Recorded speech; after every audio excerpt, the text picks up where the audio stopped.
have a program in Australia for those that leave the religion, particularly child abuse survivors. They come out and they're broken, they're shattered, they're busted, they've lost everything. We try to connect them with a Facebook group or with a meetup group or with people on the telephone.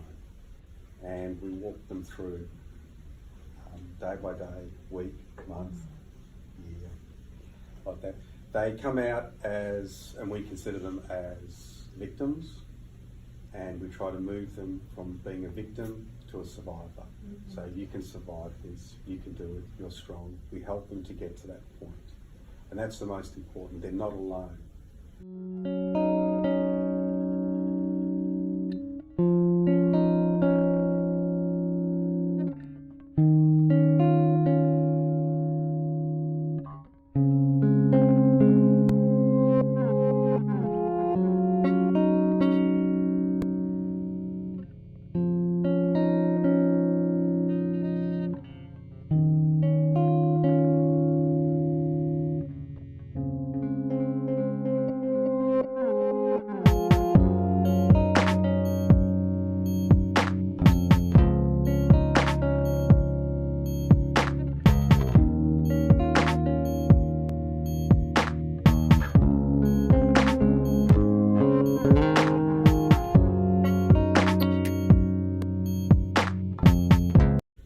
In one of the situations with the Royal Commission, you might have heard about BCG.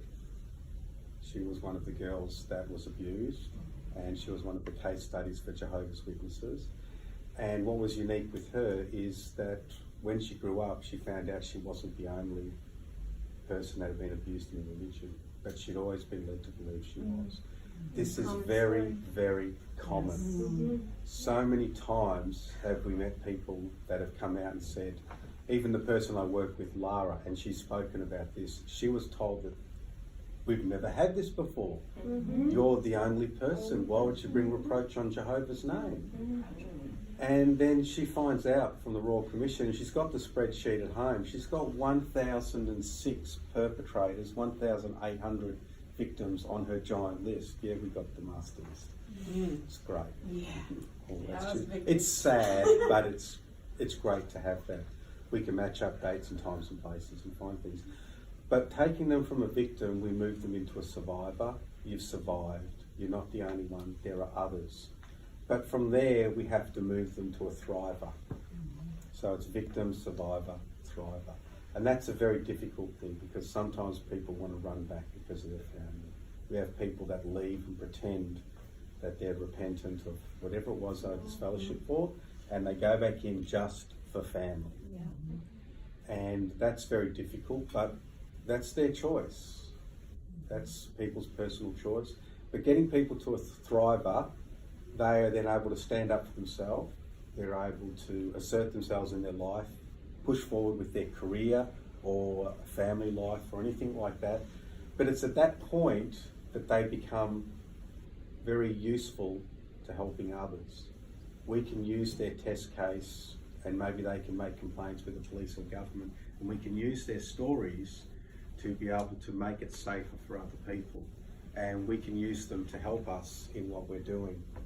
But you see, we have to then make the decision, are they better once they're a thriver, to cut them loose and let them go their own way? And we've come across people that have stories and situations that we really, really need for them to present to politicians, to parliaments, to attorney generals. But the best thing for them personally is to let them go. And we do that nearly all the time. So in most cases, the people who make the presentations are myself as a survivor, my friend Lara as a survivor. She's not here, sorry. She's back home. And a small group of other people. But we can't do it alone once we're at the thriver stage. We have joined up with people from other religions, Catholic Church, Church of England, and within the Jewish community. And we've got a very small group. It's much smaller than what we're here. We wouldn't even fill this table, but they're all the high-profile people that have been in the news and the media with big cases over the last few years. And that's our team. and the people running the team are myself and Lara, and these are the people that we've joined in.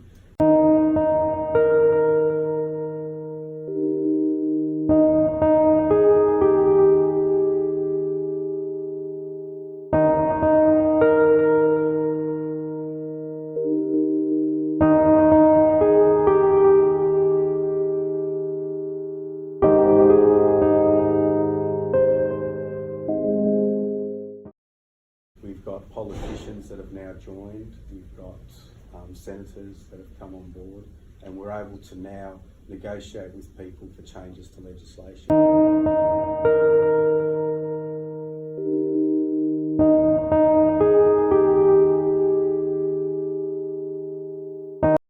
How are you? I want to say thank you for the work you did on writing this episode. I think we got some benefit. I think it raised the conversation to a point where, I've kept, getting certainly a lot of different parishes, churches were concerned, and they were saying these are the steps that are being taken to make sure this doesn't happen in the future. Because what we saw was the violation where a clergy member would confess to another clergy member of what they did, and then be absolved of those sins, and then do it again, because they were able to do it in a confessional type of arrangement in that case. I wanted to let you know that I'm from Ohio. I moved to California. I moved here. That's okay. I moved here to California, but I was working with SCARS, and at the time that you got Senate Bill 360 written, I was the one. I work with the global community, so I got all of our lead activists all over the world sending emails and all of their people to the senators in California. But you're welcome. Anyways, and I can do it again. But the thing that I was going to tell you is my next step is I'm working on a website to develop a database of as many sex abuse victims within Jehovah's Witnesses that I can, so that way as these lawsuits are coming up, of course I would ask them first, hey, I've got this attorney here and they've got 3 other cases, so that's great. Well, I appreciate you doing that, and what that highlights is it's not just one faith. Yeah. It's just kind of all. Yeah, absolutely. Yeah, it's not just one faith. But thank you for coming this morning. Thank you, sir. Bye. Thank you very much. Thank you a lot. Thank you. It's great that you were here today. I appreciate it. We don't have to do what you're doing now with Senator Hill trying to get a bill passed. We get to have bills amended. We get to have things introduced without this massive process. We've gone from taking everything at the grassroots level and trying to work up to we've gone and put ourselves at the top and now we work down.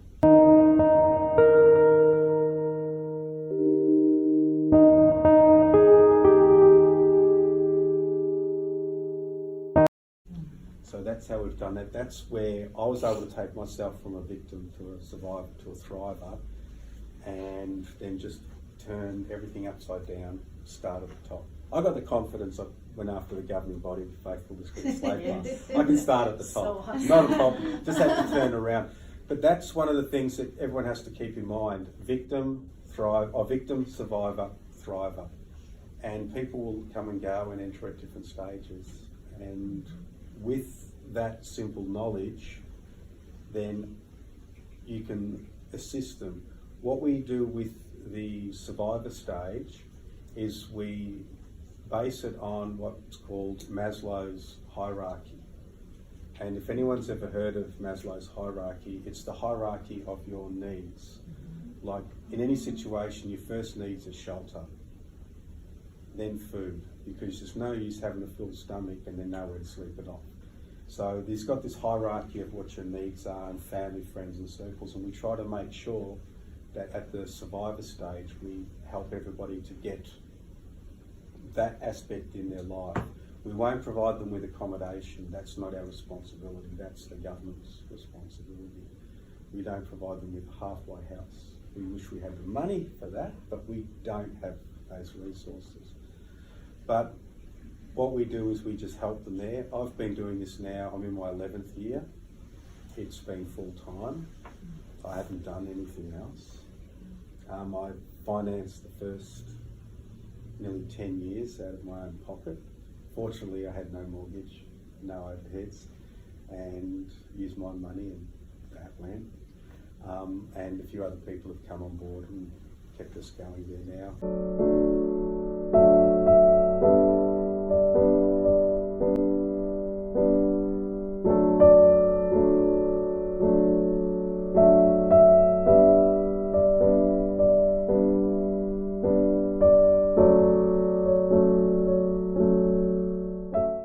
Among the group of children who engaged my services and paid for the filing fees from their pocket money, including 2 Jehovah's Witness children from congregation who had been raped by a fellow member of the congregation.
When I was pretty much completely bankrupt.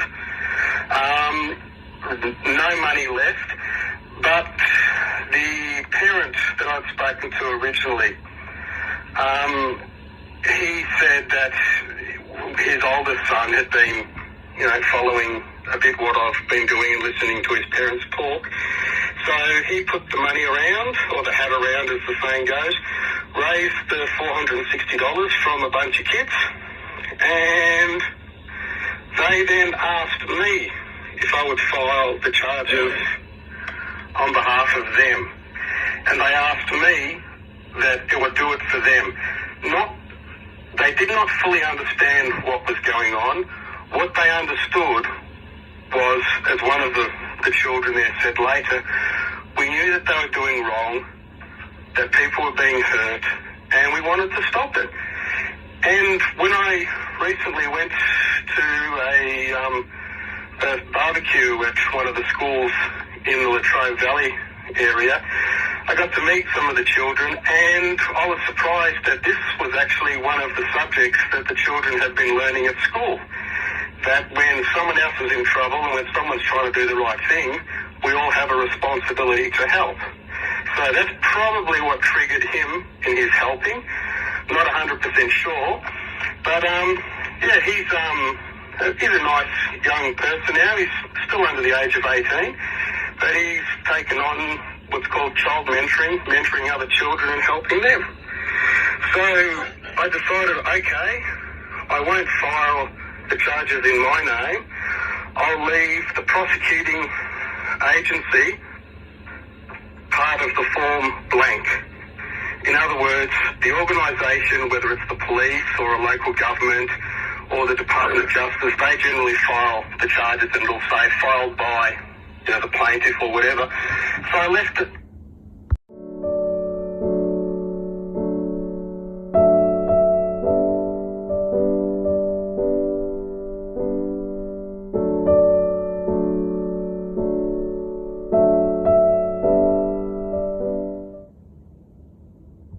Yourself, Barbara, you got me to open up a PayPal account and get a bank account linked into that.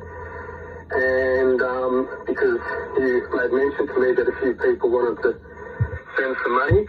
So I did have some people send me some money through. I have, my family comes from Europe. Mum's side of the family are European. And I had a friend in Europe that sent me some money. And I had yourself, Barbara, you sent me some money through to help meet the printing expenses. And apart from that, 5 other people sent some money to me to help meet the expenses over the last 3.5 years. And I really appreciate that. And if any of them are listening, then I thank you for that. It wasn't what a lot of people are saying, that the money might have been rolling in to help the case, because those 5 people donated between $20 and $50 each. So, apart from that, and a parent in Charlton congregation, the father of the young girl that was abused there, he brought me around a computer because he saw that my computer still had one of the old 3.5 or 3.25 inch floppy drives, and he couldn't believe that I was doing everything on that, because I never needed to use computers before. I was a carpenter. You don't need a computer for a carpenter unless you're running extensive accounts and businesses. So I survived. So all up, I think with the donations that came through, the help there, it probably covered about less than 1% of the costs that I've incurred over the years. So to those that said it was a money-making exercise, then standing up to the governing body, I highly recommend it to you. You'll really, really benefit.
Hello citizens of the world, we are anonymous. Dear brothers and sisters, now is the time to open your eyes and expose the truth. Operation PedoChat has commenced with a great deal of success and enthusiasm to protect the innocent from these disgusting pedophiles that roam the internet. While this war on internet pedophilia has only just begun, more cries for help has gained the attention of Anonymous. A cult under the umbrella of Jehovah's Witnesses has 23,000 plus pedophiles' names and their offenses on this list within Watchtower headquarters, which is not available to the public. The Watchtower headquarters is located at 100 Watchtower Drive, Patterson, New York 12563. Jehovah's Witnesses' official website is watchtower.org. When a Jehovah's Witness is faced with being victim to a pedophile, the accusing parents and the child are told to go to the elders first, not the police, and then let the elders make the decision. When bring their child to the elders to explain, the elders hear the story and then bring in the pedophile. If the pedophile denies the charges, They leave it up to Jehovah to bring it out and go no further, unless there are witnesses.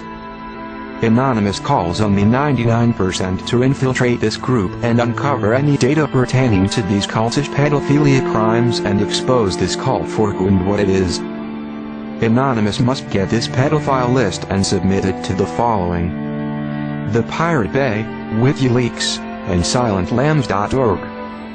Anonymous will expose the vile pedophiles and free the silent lambs. We are Anonymous. We are Legion. We do not forgive. We do not forget. Expect us.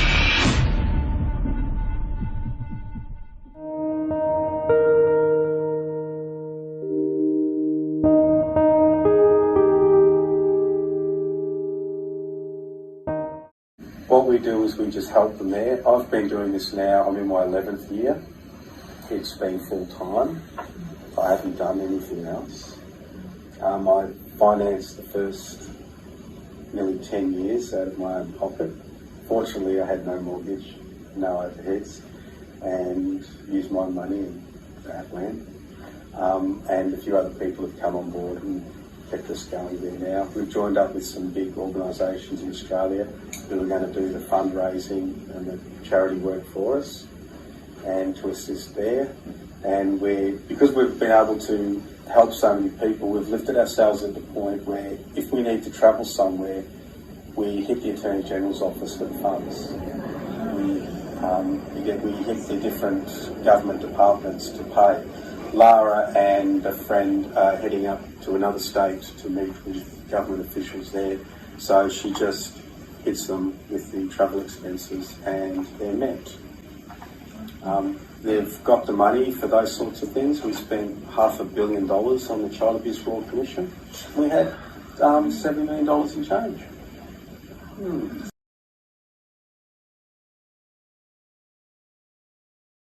To receive that. So obviously you didn't do it for the money. Could I just get what's a bush lawyer? Because you're not a lawyer. No, I'm not a qualified lawyer. I don't even possess a law degree. I sort of cringed when I heard the governor's representative read that out. So what does bush lawyer mean? In Australia, it refers to someone who does the work of a lawyer, but they're not qualified. Yeah. We have another term. And they're not getting paid for it. And they're definitely That's not very getting paid. important. In most that would be a crime. Yeah.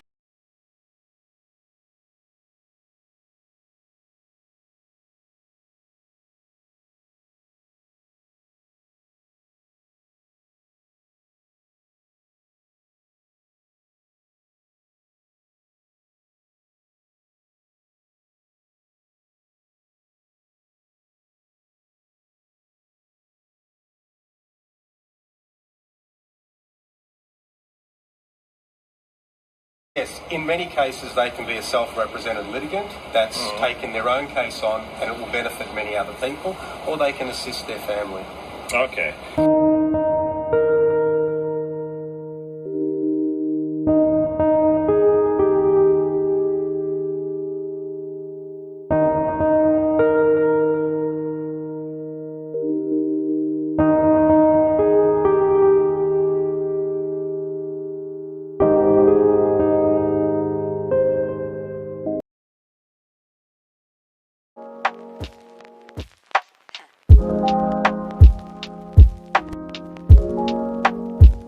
Joined up with some big organisations in Australia who are going to do the fundraising and the charity work for us and to assist there.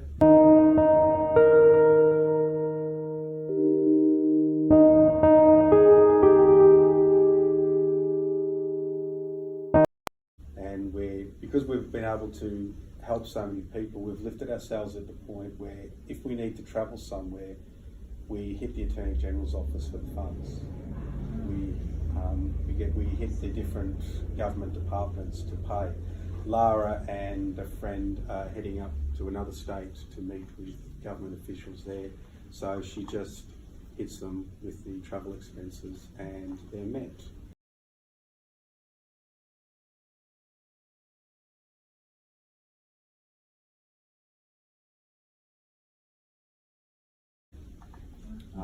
they've got the money for those sorts of things. We spent $500 million on the Child Abuse Royal Commission. We had $7 million in change.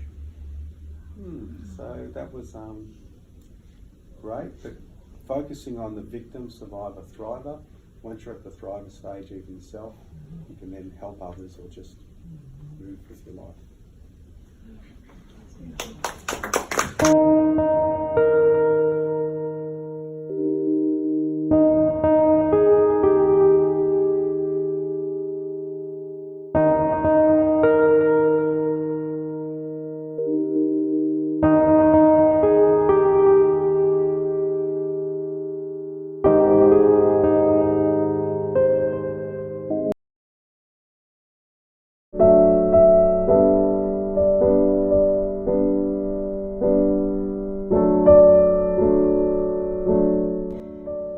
One activist actually wrote, "Another child, many years ago, his younger sister was raped by a member of the religion of Jehovah's Witnesses, and he, as a very young boy, was powerless to prevent it. He witnessed the rape. During the rape, the rapist inserted Lego blocks and figurines into his little sister's vagina. This young boy froze in fear. Later, he had to remove the Legos. The rapist remains a fine, upstanding member of the religion of Jehovah's Witnesses and regularly gives talks from the church podium in his local Jehovah's Witness congregation, even though he confessed to the rapes to a number of Jehovah's Witness ministers."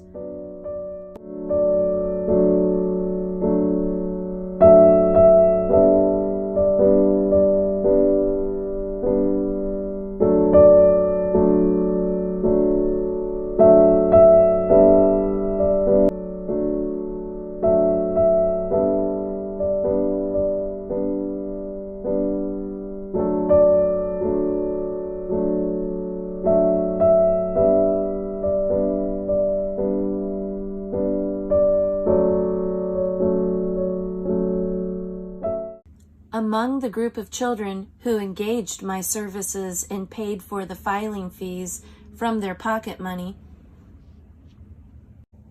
including 2 Jehovah's Witness children from congregation who had been raped by a fellow member of the congregation.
Save that.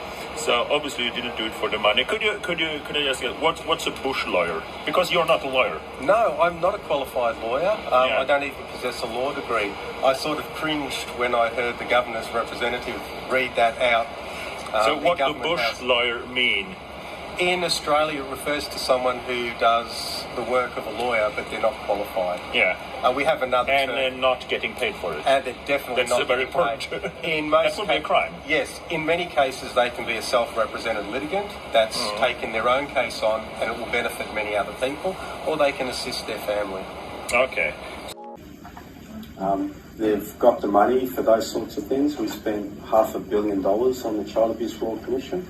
We had $7 million in change.